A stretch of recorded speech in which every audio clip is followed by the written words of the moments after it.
The dogs are already moving. You heard them the moment you crossed the tree line. That low baying sound that carries through wet air like it was made specifically to find you. You knew they would come. Everyone who has ever tried this knew they would come. The ones who made it back told you that detail first, before anything else, before the routes or the rivers or the names of people who might help you. They told you about the dogs. You have been running for 3 hours. Your feet are wet and the ground beneath them keeps changing. Hard clay, then soft mud, then roots that catch your toes in the dark and send you down on your hands. You get up every time. You do not stop. Stopping is the one thing you promised yourself you would never do. Not after what it cost you to get to this point.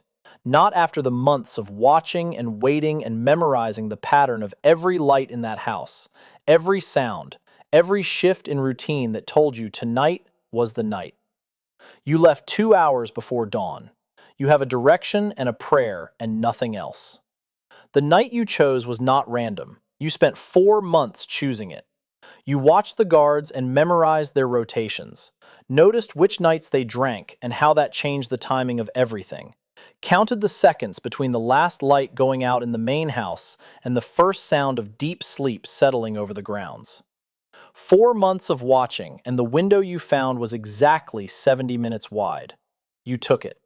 The slave escape stories you heard were always told in pieces, never the full thing, because the people who told them were always looking over their shoulders, even years later, even in safety, even when the danger was supposed to be gone. You understood that then. You understand it completely now. Fear does not leave the body just because the body has left the place. It travels with you. It sits in your chest and it tightens every time a branch moves, or an owl calls, or the wind shifts and carries a sound you cannot immediately identify. You stop. You press yourself against a tree and you listen. The dogs are closer. Your heart is doing something it has never done before. A rapid, shallow hammering you can feel in your ears and your fingertips and the back of your throat. You breathe through your nose, slow. You remember what the old man told you before you left. The one who had tried twice and failed twice, and tried a third time and made it and came back years later just to tell people it was possible. He said, "The river is your only chance against the dogs. Get to the river and stay in it as long as your body allows. The water kills the scent. Without the scent, you become invisible to them. The river is half a mile north. You move. The forest at night has its own language and you are learning it as you go. The difference between the sound of an animal and the sound of a man moving through undergrowth. The way certain trees hold water and drip long after the rain has stopped, and how that sound makes you freeze for 10 full seconds, thinking it is footsteps behind you. The way darkness is never total once your eyes have time to adjust. How shapes emerge from it slowly. How you begin to read the spaces between the trees well enough to move through them without slowing. You see the next 10 feet, and you trust that the 10 feet after that will show themselves when you get there. That is all you can do. That is the whole of navigating this. You think about the people you left behind. Not because you want to, but because they come without permission, their faces appearing between the trees. Your mother, your brother, the woman in the next cabin whose name you were never supposed to know because knowing names was its own kind of danger. You left them. That is the truth you are carrying alongside everything else tonight. You left them because you could not save them, and you could not stay.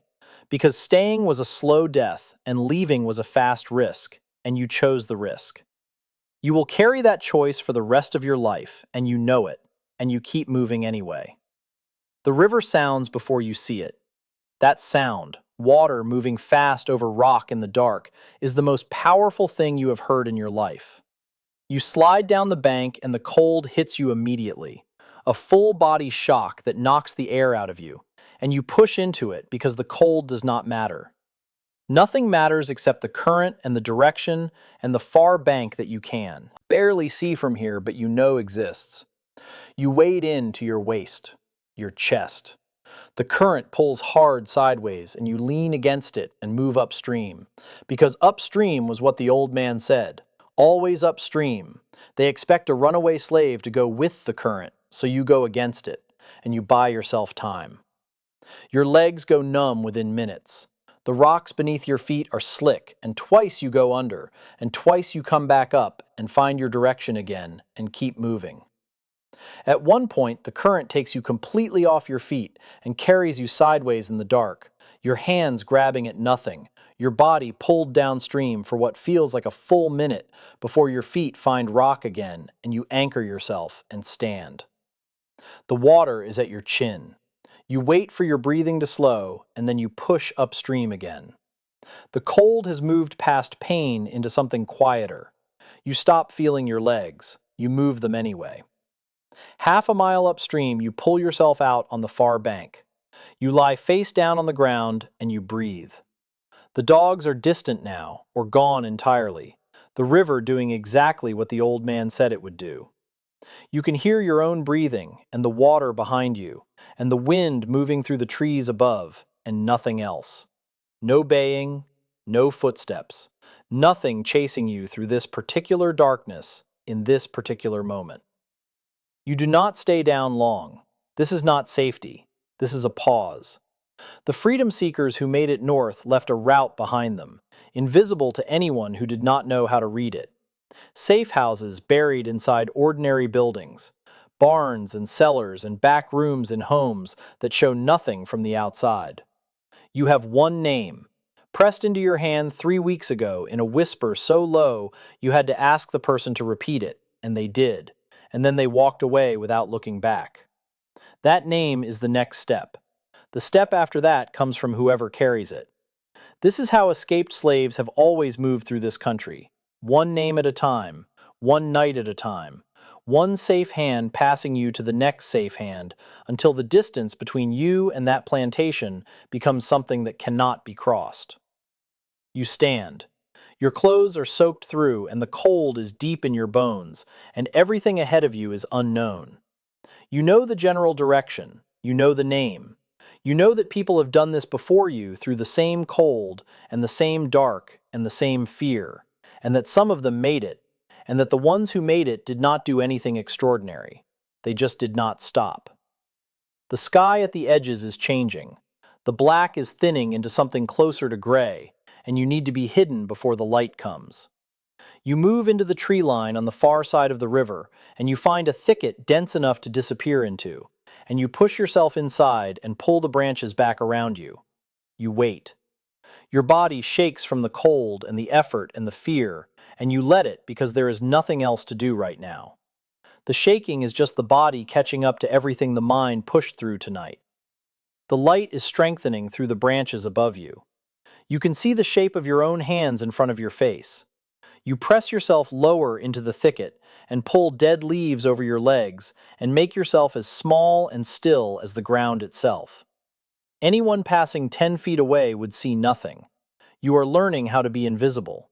You are learning it fast, because fast is the only speed available to you now.